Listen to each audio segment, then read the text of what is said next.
मुख्यमंत्री योगी आदित्यनाथ का महाराजगंज दौरा। बाबा गंभीरनाथ की प्रतिमा का अनावरण और 940 करोड़ की परियोजनाओं का लोकार्पण। जन कल्याणकारी योजनाओं के जरिए विकास की रफ्तार को गति देने का संकल्प। महाराजगंज उत्तर प्रदेश के मुख्यमंत्री योगी आदित्यनाथ ने महाराजगंज में बाबा गंभीरनाथ की प्रतिमा का अनावरण कर क्षेत्र को बड़ी सौगात दी। दिवाली के अवसर पर जिले के लोगों को 940 करोड़ रुपए की विभिन्न विकास परियोजनाओं का तोहफा दिया। इस दौरान मुख्यमंत्री ने चौक नगर पंचायत में 556 पटरी व्यवसायियों को पीएम स्वनिधि योजना का लाभ पहुंचाने की घोषणा की। योगी आदित्यनाथ ने कहा कि सरकार का उद्देश्य गरीब, वंचित और छोटे व्यापारियों तक हर संभव सहायता पहुंचाना है। पीएम स्वनिधि योजना के तहत छोटे व्यवसायियों को आत्मनिर्भर बनाने का मौका मिल रहा है। मुख्यमंत्री ने ग्राम स्तर पर भी जन कल्याणकारी योजनाओं को तेजी से लागू करने के लिए ग्राम सचिवालय का निर्माण कराने की जानकारी दी। ग्राम सचिवालय और बीसी सखी को रोजगार देने पर जोर। मुख्यमंत्री ने बताया कि ग्रामीण क्षेत्र के लोगों को बैंक के कार्यों के लिए शहर नहीं जाना पड़े। इसके लिए 42,000 बीसी बिजनेस करेस्पॉन्डेंट सखियों को रोजगार उपलब्ध कराया गया है। इन सखियों के माध्यम से अब ग्रामीणों को घर बैठे बैंकिंग सेवाओं का लाभ मिलेगा, जिससे उनकी दिनचर्या में सुधार आएगा। भाजपा की योजनाओं का उल्लेख और विकास पर फोकस। अपने भाषण में मुख्यमंत्री ने भाजपा सरकार द्वारा चलाई जा रही विभिन्न योजनाओं को गिनाते हुए महाराजगंज के विकास का खाका खींचा। उन्होंने कहा, आज हमारे उद्देश्य है कि हर गांव और शहर तक विकास की रोशनी पहुंचे। जनता को बिजली, पानी, सड़क और शिक्षा जैसी मूलभूत सुविधाओं के साथ साथ रोजगार के अवसर भी मिले। मुख्यमंत्री ने कार्यक्रम के अंत में महाराजगंज के लोगों से अपील की कि वे सरकार की जन कल्याणकारी योजनाओं का अधिकतम लाभ उठाएं और प्रदेश के विकास में अपना योगदान दें। उनके अनुसार यह केवल सरकार और जनता के सहयोग से ही संभव है कि उत्तर प्रदेश हर क्षेत्र में आगे बढ़े।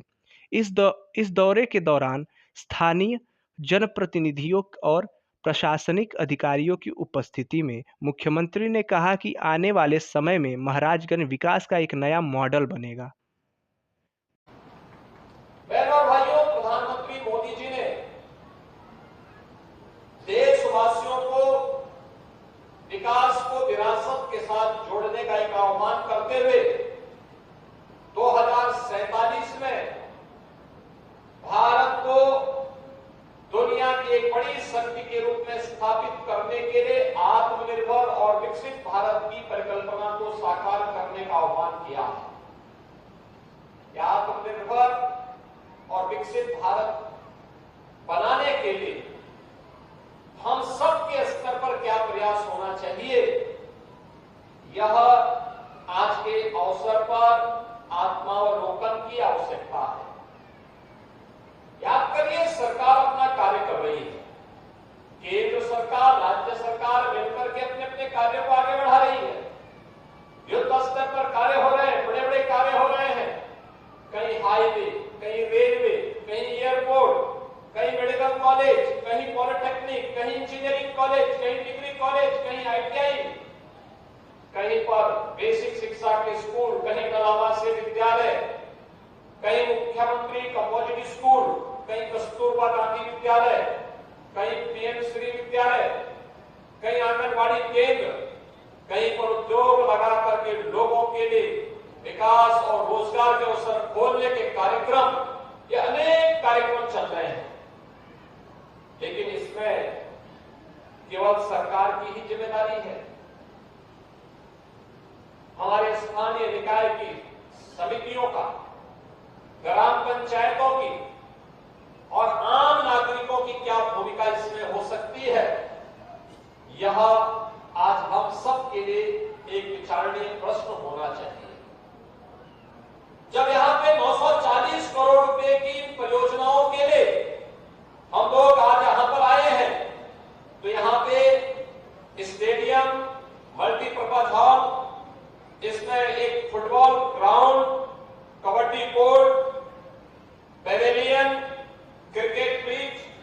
Practice pitch, CC road, pathway, parking, ये सभी की व्यवस्था तो है ही, साथ साथ यहां पर अन्य जो तमाम कार्यक्रम चल रहे हैं।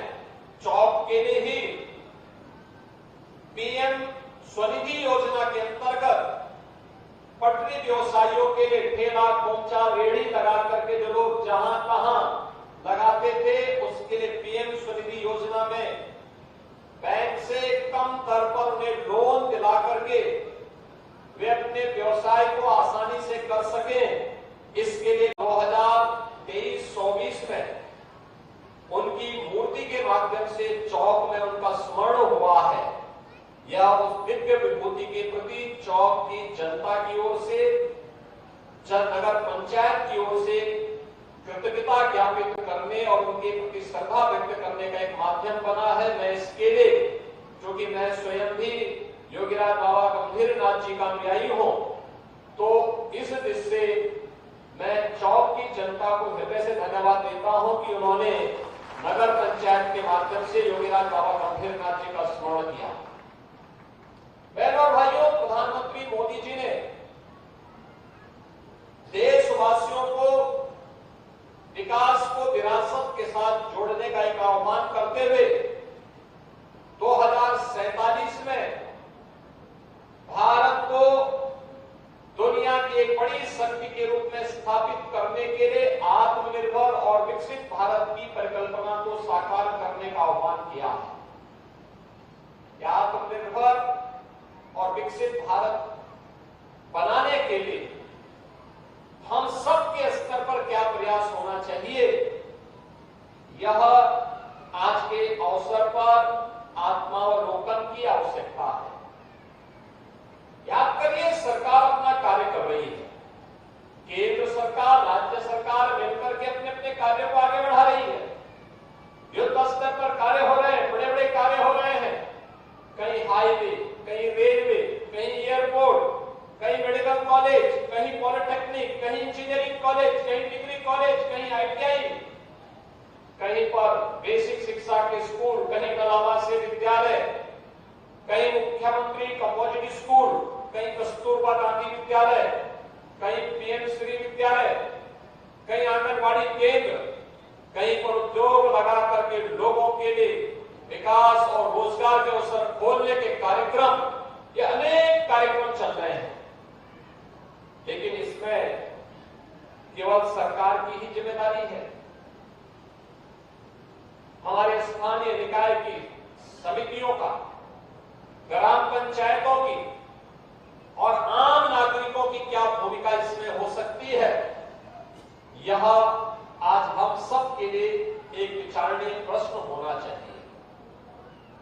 जब यहां पे 940 करोड़ रुपए की परियोजनाओं के लिए हम लोग आज यहां पर आए हैं, तो यहां पे स्टेडियम, मल्टीपर्पज हॉल, इसमें एक football ground, kabaddi court, pavilion, cricket pitch, practice pitch, CC road, pathway, parking, ये सभी की व्यवस्था तो है ही, साथ साथ यहां पर अन्य जो तमाम कार्यक्रम चल रहे हैं। चौक के लिए ही पीएम स्वनिधि योजना के अंतर्गत पटरी व्यवसायियों के लिए ठेला, खोमचा, रेहड़ी लगा करके जो लोग जहां तहां लगाते थे, उसके लिए पीएम स्वनिधि योजना में बैंक से कम दर पर उन्हें लोन दिला करके वे अपने व्यवसाय को आसानी से कर सकें। इसके लिए